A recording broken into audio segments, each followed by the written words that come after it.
maybe this is a little too inside baseball. It's never too inside. Look at you just nailing the phrase. Thank you. I thought I got that one. Yeah. It's a miracle. So like, I feel like it's actually a perfect time to have you on because you hold on. Every time is every time always a perfect time. But yes, this is a particularly perfect time. Yes, go ahead. So like, the Eagles are playing the Vikings. It's not going well. Yeah. And our good buddy BLG texts us and says, I need to come on. I need to come on the pod. Right. And like, it's so crazy to think how different, I can't want to speak for you, but how different I even feel about the team over the last 6 quarters as opposed to at that moment. Cause I agree. Like when you texted and I was in Minnesota, me and Tucker did the halftime show and it was like what this team looks exactly the same. Like what it was, they were supposed to come out different. And then the second half happens, the Giant games happen. So like, I guess just to start, very morning, like where are you at? What a question. That's football though. I mean, like that's how, how quick things can change. Yeah. I think just my criticism, the why I wanted to come on is because I feel like when things are going not perfectly, it's just like, what is Nick Sirianni contributing to like get this back on track? Now, to his credit, I'll give him credit because I think one thing you can look at over his tenure is when they have these low points, like they lose 2 games in a row and they bounce back. They don't just go in the tank other than the biggest collapse. And even then you could say after 2023, they came back and won the Super Bowl the next year. Yeah, so if you want to look at it that way, there's these times where they hit these lows and that's how I felt in that moment. I was like, I'm not ready to say it's the season over just because they lost 2 games because they have bounced back before. But it's just like, what specifically is he bringing to the table? And that's how I felt in the first half of that Vikings game because like offense isn't there. And I think, and I was talking to you about this back in September, just the amount of Kevin Patullo, and I think you and I are on the same page. Yeah. Amount of Kevin Patullo talk there's been this season. It's just like, I just think that's such a tired subject. Not to say he is above criticism. He absolutely, I think, has been part of the problem with the offense this year. It's an easy scapegoat. It's literally Nick's guy. So like, that's why we said, I said you got to put both together. That's all I want to hear. That's all I've. And Jalen. I'm not saying don't blame Nick. I'm just saying, anytime if you're talking about scheme issues, put them both anytime together. You're bringing up I agree with you. Kevin, and also, like, even if Nick's not involved with the offense and we don't want him involved with the offense, that's an indictment on him at some level, especially in the context he was hired. He was hired to call plays. He was doing that early in his career. And he was so bad at it that they had to demote him at it. And he chose to give it up. Let's get the story straight, please. That's right. Yeah. So egoless head coach. What a miracle. But here's the only thing I would say about like that. I think if Nick wanted play calling back, he'd have it at this point. At this point, I agree. So like, I'm not but it wouldn't go well based on what we've seen. We don't know. But that's my point. I do think with Nick, at the end of the day, the reason I believe that story and I believe it from the beginning, I do truly believe all he cares about is winning. Like kind of like Jalen, where it's like, I do think that Nick, the credit for Nick is secondary. I actually do believe that. And I think ego is a big thing. I think you have to have some level of an ego to get to the level that these people are at. Like you don't become the head coach of an NFL franchise unless you are confident and have some ego and don't believe in yourself and all that stuff. But I do think that compared to a lot of coaches, I think that Nick truly does is willing to put himself lower if it's going to raise the team up. So I think that from that perspective, I think that's a really good thing to have. So the only thing I would push back on with that is I do agree that what ties Nick and Jalen together is like the obsession with competitiveness and winning, right? Mm-hmm. I also think though, Nick and Jalen, I'll include Jalen, even though we're talking about Nick, they are like such huge football guys. I think they're such football historians in a way. I agree. I do think it matters to Nick and Jalen where they ultimately end up being ranked in the history of the game. Agree, but I think Nick knows that winning is all that matters. I agree with that. You know what I mean? But I think in terms of like Nick and Jalen, I believe care where they're ranked. I think when Jalen would never admit it, Nick would never admit it other than the time he jokingly yelled at me in the hallway at Kansas City. Mm-hmm. They are aware of when they're being disrespected. And I that's think part of being competitive. Yeah, exactly. And part of finding a way to motivate. And I think what's interesting about your thing is it sounds silly now, but I was with you at the halftime in Minnesota. Where it's this thing could fall apart, right? It was funny. I was looking at old pod titles yesterday for some reason.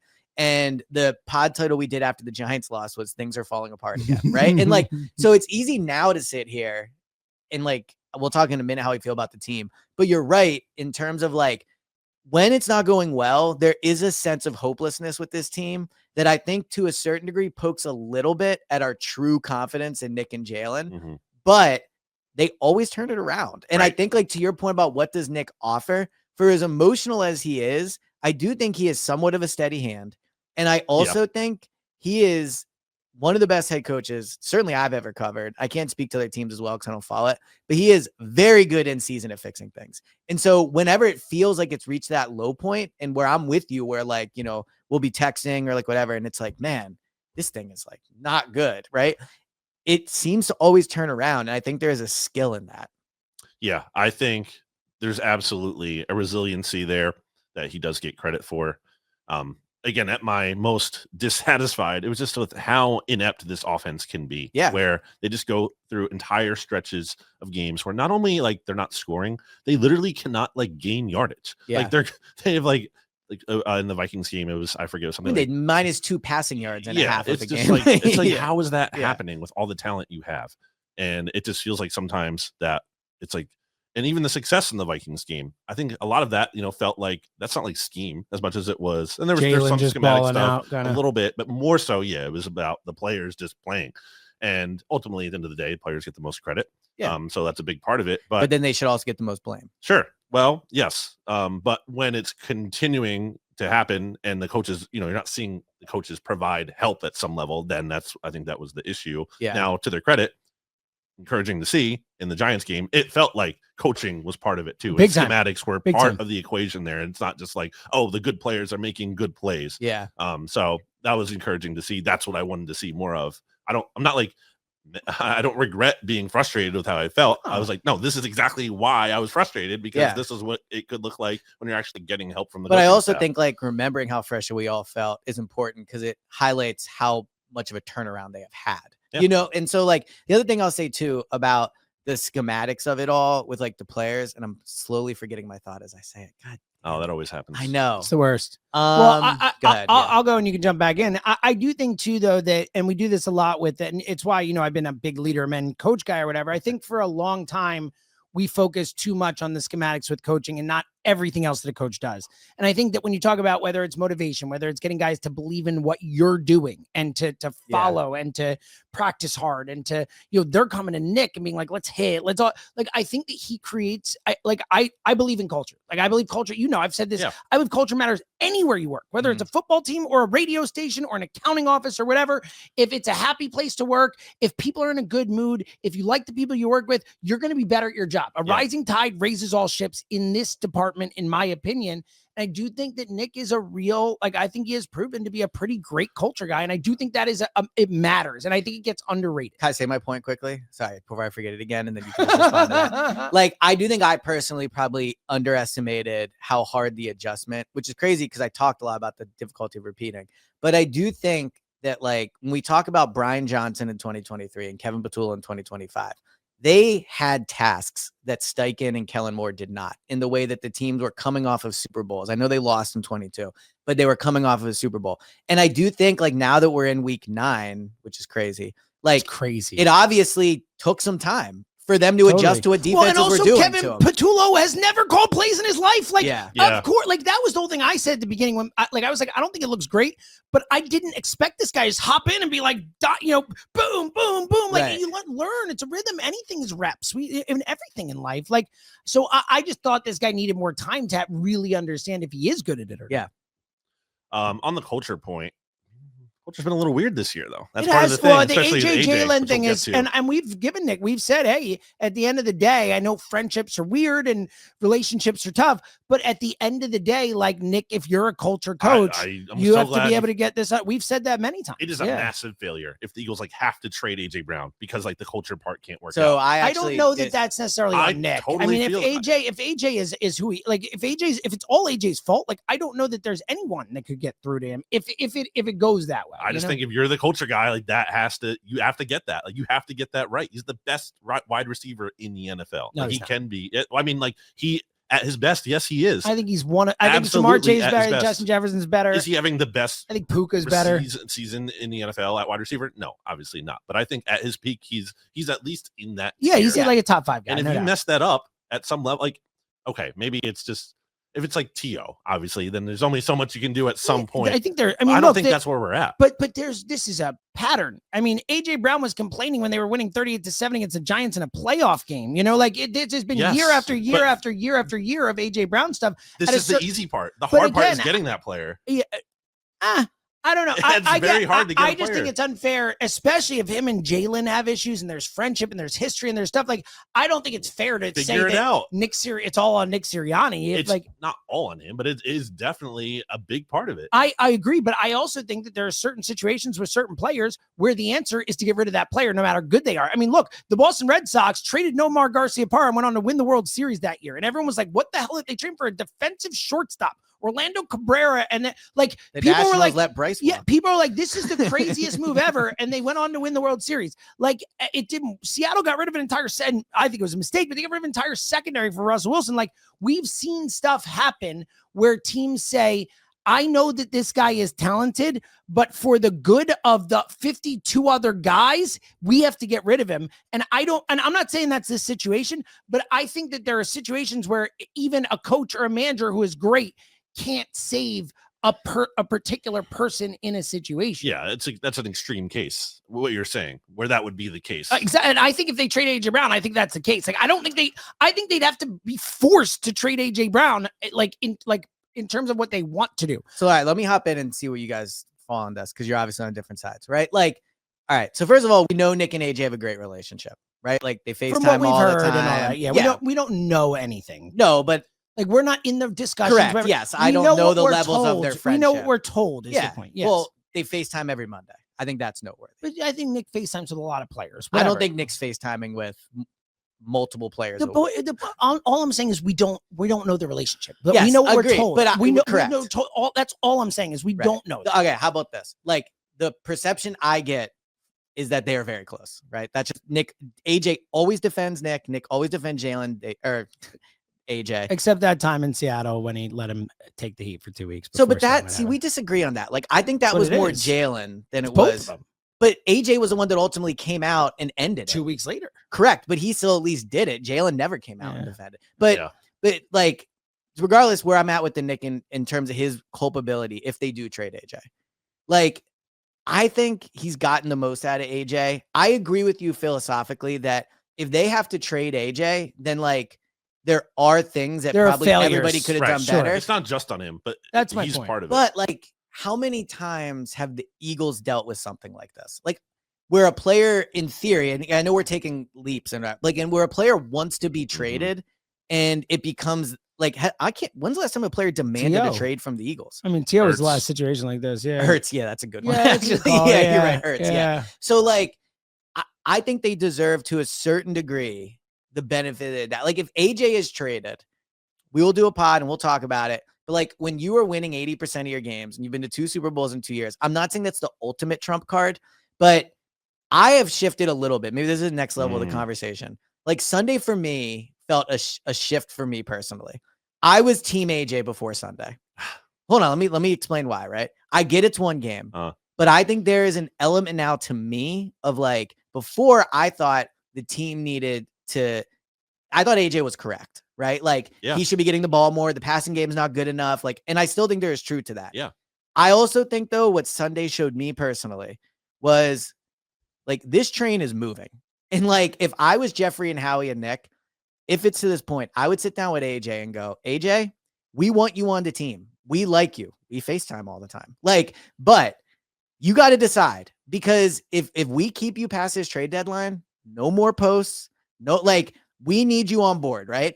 And I think what Sunday changed for me was, before then, I would have not done that. Like, I would have been catering to AJ. Yep. Now I think AJ needs to cater to the Eagles more than like vice versa. Yeah, I don't buy that. Like, they were better without him. I mean, like, they're not better without him. Of course, they're not better without him. That's been. I think it's a crazy thing to say. I think it's a crazy thing to say. I mean, they were awesome in the passing game. Had a huge game. And him involved. They're better with AJ. We all agree on yes, they are better with AJ. But there is a level of like, so this is not to long talk here, but like, remember when me and you got into the argument about if they should sign Justin Fields or not? And I said it wasn't fair to Jalen, right?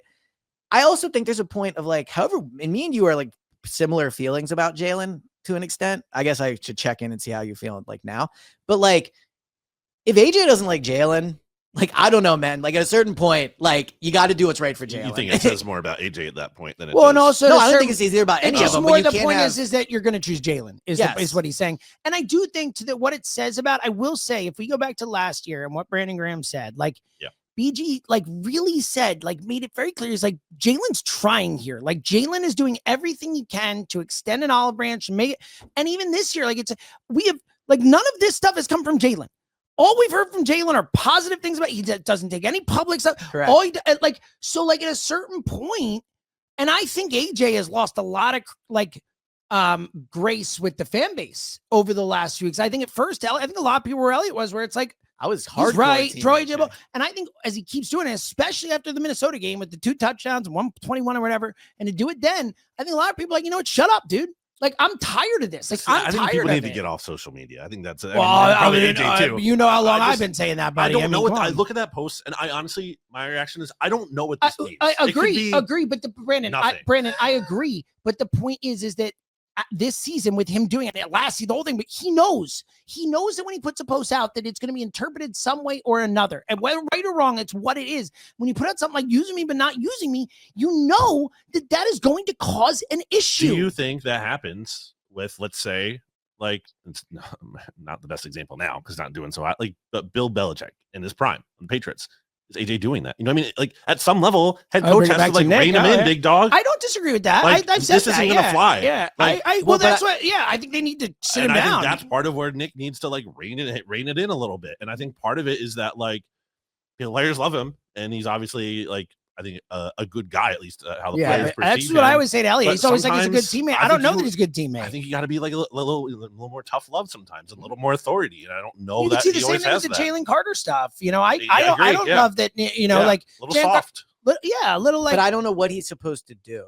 Like with Jalen Carter, it's very clear. He spit on someone, you can bench him. Like, what are you gonna bench or like? I don't know. I think you tell AJ stop. Enough. Freaking tweet. This like ends it's now. Like done. It's like over. You don't think they've talked about it? I don't. But then you know what? Then you know what? At a certain point, then maybe you bench him or you do something. You embarrass him publicly. Like. There has to be some accountability. Are you going to keep doing this? Like, we're going to keep doing this every time? Jalen's going to have to answer questions about AJ every freaking week for the rest of the season, and Nick's going to have to answer questions about AJ every week for the rest of the season. And again, today, Joe had to ask him about AJ. Again, every time Nick's on with us on the morning show, Joe has to ask him about AJ. He doesn't want to. He's, like, tired of it. But you know what? He has to because AJ keeps doing it. Yeah, so, like. There he is. Yeah. Excited to be excited. That's right. Like, so. I'm trying to think of where to go with this. Like, first, I would say that I think, like, to the degree we're talking about it, like, we're going like 20% too far in an extent. Like, I think AJ has issues with like certain things. I think there is like a level of distraction. I definitely think inside the building, it's like 60% of what it is outside the building. And I only say that to say, like, look, I love the roller coaster. I love the emotion. Like, I'm not saying we should talk about it less, but when it comes to like, you know, him being a massive distraction. I don't disagree. Like, I don't think he is a massive, and I also think he is a distraction, though. I think he is a distraction. Hold on. I think he's a distraction when they have to deal with the media. That's my point. Is that you're always asked questions about it. Yeah, that's it. Yeah, right. But I don't know what it is past that. I mean, I don't think him and Jalen get along. So but past I that, think the Jalen thing to me is like the core of this. Yeah, too. I agree. And this is where I wanted to talk. I feel like this is a pod topic, not like a radio topic. So like, all right, the deleting of the tweets by AJ, right? There is no better human we could have on this. I'm so happy to have you on because right? So this is one of the all-time. Let me tell you, as someone who gets up at 3 a.m. and comes in, whatever, like, and no idea. Like, it is really hard to figure out if some of these things are real or not. Like, Joe and like, we've not talked about stuff on the air because we're just not sure. And this is one. We have not brought up this deleting tweets thing on the morning show because we're just not 100% sure if it happened or not. It seems like it did. I don't know. Right. Perfect person to ask.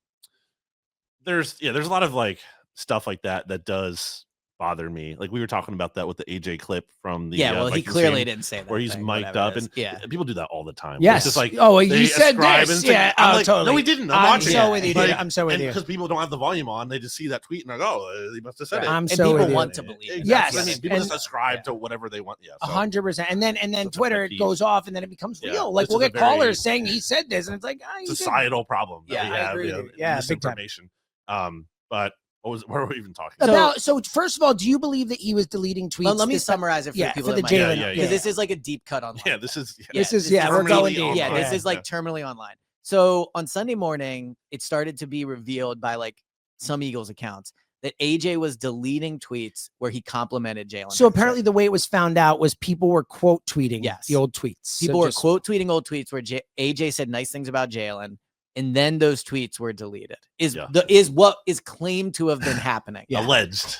Like, I don't know. You're very good at online. I'm online too. Like, what's your level of depressing sentence? No, but it's true. Like, it's a great skill of yours. You are. Like, it is. No, I'm not denying. I'm just saying. Yeah. Kind of your brand a little bit. Yeah. Like, do you think he deleted tweets? Yeah, I mean, seems like it from what I can see, but I don't know that it means he hates Jalen Hurts. Of course not. No. Hold on. Let's take a step back. Like if we're going to do it means something. Let's be honest. Yes. If he actually deleted tweets where he was complimenting Jalen, like bad. That I don't know what his mindset was in it. That could be What else could his mindset be? Well, it could just be like, oh my. Imagine if I had all these nice tweets about know. James I deleted them. I think it's hard to get into AJ. It's like Brown's deleting mind. your ex off your Instagram. Like it's really not that. I get what you're saying. I think AJ's mind is a very interesting place to be, and I also think he's very misunderstood. And he's emotional. He's an emotional guy, very clearly. 100%. You know.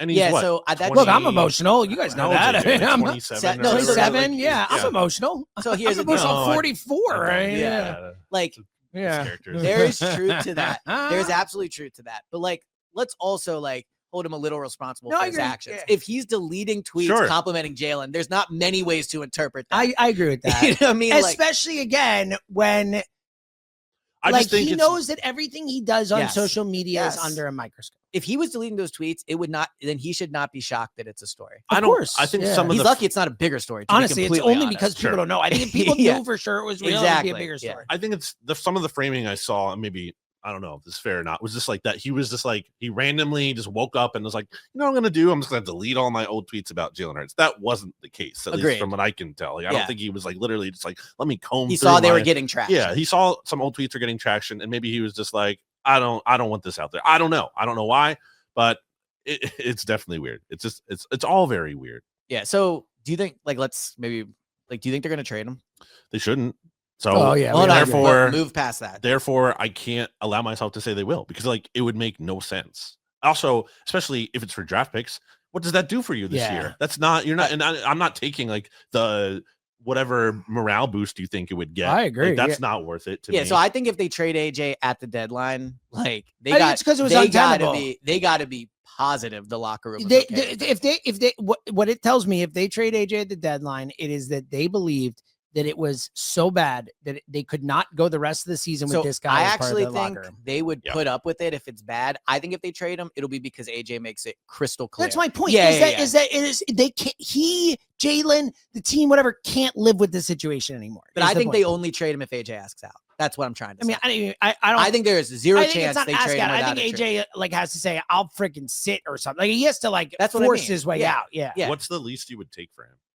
I mean, I don't want to trade him. But let's say like it's untenable. You have to trade him. Just one first. You're not getting a first. You're not getting a first for AJ. You absolutely would get a first. You absolutely would not. Yeah, he's on a good contract. Yeah, he's on relative to the team that's trading for him. So you got a first for him 3 years ago. Yeah. Right. Yeah, but he's been better. He is older. He's 27. He's in his prime. Like he's in his physical prime. No, I'm saying you think you're getting the same value as how many players get traded for the same value twice 3 years later? He's been better than he was earlier in his career. Yeah, he's also 3 years older. But he's on a better contract. He's on a good contract now too. Some version of leg issues, right? Like, yeah.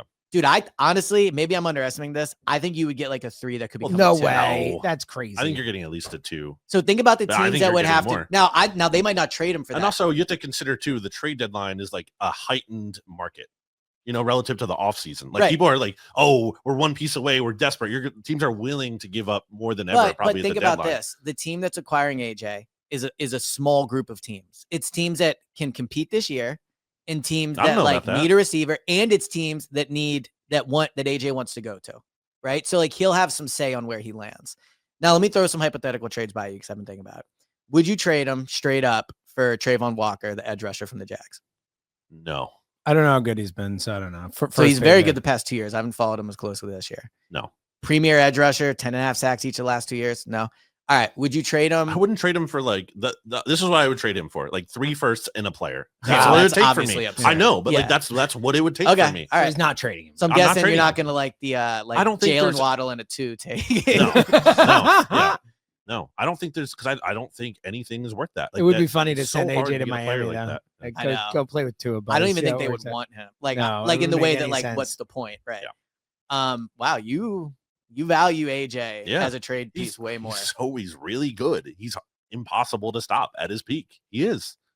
So then why has the passing game been so bad the first 5 weeks, 6 weeks? That's a great question. I don't think it's him. I don't think he's the problem. The passing game wasn't good last year for the most part. So like it's almost like he's a luxury to an extent. Now you could argue if you lose him, like the passing game completely craters, right? But like let's not act like they've been some high flying passing offense with him here. Well, especially if you lose Devontae too. That like if you that's trade him, Devontae goes down. Jalen doesn't even like throwing to John Dotson. That was evident. I think that's changing. He had the touchdown catch. That was it was great. 1 target, right? Before that, he had 1 target for 0 yards in a game where he was the number 2 wide receiver, and they weren't even throwing. Maybe I'm just wrong about this, but it feels like he's getting targeted more than last year. I mean, well, more than last year. I don't think he was even on the team. I mean, last year they worked out together in Houston this offseason. I don't think. I agree with you. If you trade AJ, you have to get another receiver. Yeah, exactly. Yes, I agree with you on that. So and again, I think should or shouldn't? Tough. What's like your guess? No, they won't. I don't think they will either. I think he gets traded in the offseason, is my guess. Unless it was in some insane offer, like I just said. It would have that's the only way I can see it. Dude, if they get offered they won't. They won't. I know. I'm not. I honestly think they would trade any player on the roster besides maybe Jalen Hurts for 3-1. I agree. Yeah, right. Of course. Yeah, okay. Yeah. Can I say something about the next year though? Because I also think we've gone a little far in assuming he's gone. No, I was just saying if I had to bet. But I think like if he's on the roster past the trade deadline, that's a long time to fix this. Mm-hmm. And the last thing I'll say about AJ, even though it's impossible to talk about it because it's so interesting, is I actually think if they called AJ's bluff and they were like, we're going to trade you, like, just to be clear, we're going to do it. Are you sure? I think he'd back off. I don't know. I think at the end of the day, I think he's unhappy. Yeah, but it's been so long. Like I think he doesn't want to be here. That's that. My take on AJ is he doesn't want to be here. That's what I think. I mostly agree with you. Like to your point about social media and getting off social media, I agree. But the issue with this, AJ's fighting this battle on social media. And he keeps doing it. Like he keeps doing it. No matter what we want him to do, no matter what the team wants him to do, he keeps doing it. Like no matter what happens. So now he has been quiet the past 2 weeks. I'm just putting it out there. Like he still deleted tweets. He wasn't quiet. You're right. You're right. He still did something that he knew that people would react to. Let's get to Jalen because it's been we probably spent too much. People are listening, being like, but it's so interesting. Let's be real. I agree. Like, it's so interesting. I know people don't like to talk about it because it makes them sad, but like, it's a super interesting. Well, it's dumb that we are talking about it. It's like, so it's a dumb topic in terms of like that. It should be not in terms of like us. We should never be talking about trading a player like AJ Brown. It's just because of this is a thing. I agree. Yeah, I mostly agree with you. Where you at with Jalen? Obviously, rocky start to the season. Last 2 games, best I don't think version of him we've seen. I didn't think so either. I was more him. I thought he had really good halves at times. I think it not a perfect start to the season.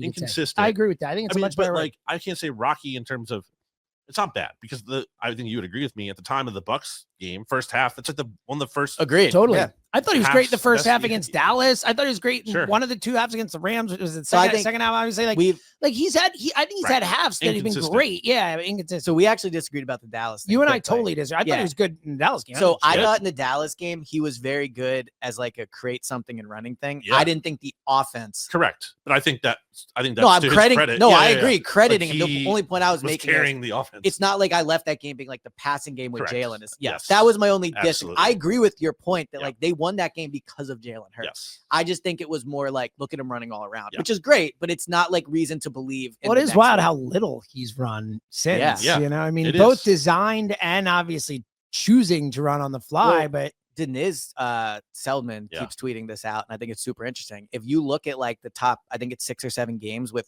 like no designed runs for Jalen or the lowest, like 4 of them are this year, and the other 3 he like was hurt or left at halftime. So it does seem, this is why I keep meaning to ask Nick this. I know he won't answer. Maybe I'll ask Patullo later. He won't. He also won't answer. But like, it does Is it a scheme-related question? Won't answer. Yeah, like it does seem like they're making a conscious decision to run him less.